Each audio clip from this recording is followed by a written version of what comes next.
ছাত্রবৃন্দ, এখন আমি আরেকটি ক্লাস করব। আজকে দ্বিতীয় ক্লাস, ত্রিগোণমিতি। Question number 3, prove that sine square theta by 1 minus cos theta equal to 1 plus sec theta by sec theta. প্রমাণ হইব 1 plus sec theta by sec theta. Solution: left hand side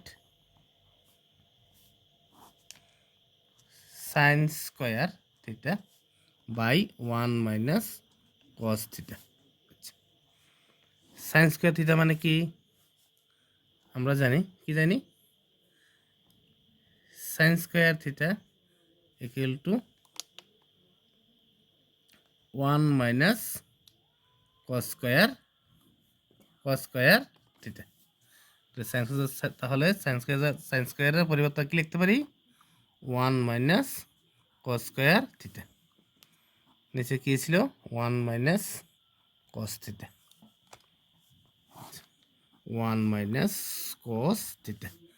এটা কিসের সূত্র পরে? এ 1 স্কোয়ার দিলে 1, তাহলে square minus B square সূত্র, square minus B square সূত্র using square minus B square equal to কি হবে? A plus B into A minus B.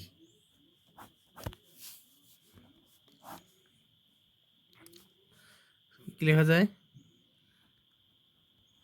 A plus B মানে 1 plus cos theta into 1 minus cos theta, A minus B. নিচে কি ছিল আমাদের?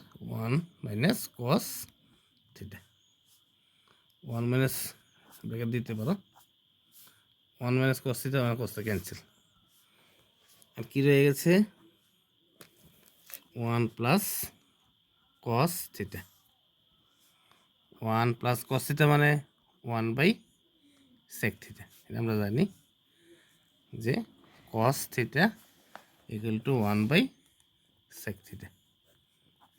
পূর্বে আমরা জানা সূত্র আছে। এটা এলসিএম করো, সেক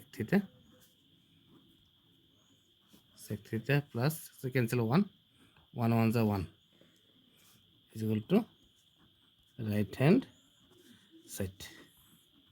প্রুফ একদম সহজভাবে মেনে দিলাম যে sine square theta by 1 minus cos theta equal to 1 plus sec theta by sec theta. তোমরা সবাই, আমি আবারও প্রতিদিনের মতো বলছি, সবাই আমার চ্যানেলটা সাবস্ক্রাইব করবে এবং প্রত্যেক দিন কিছু না কিছু আপডেট তোমরা পেতে থাকবে, যার ফলে তোমাদের অঙ্কের ক্ষেত্রে খুব উপকারী হবে এবং সহজভাবে ত্রিকোণমিতিক অঙ্কগুলি সমাধান করতে পারবে। Thank you.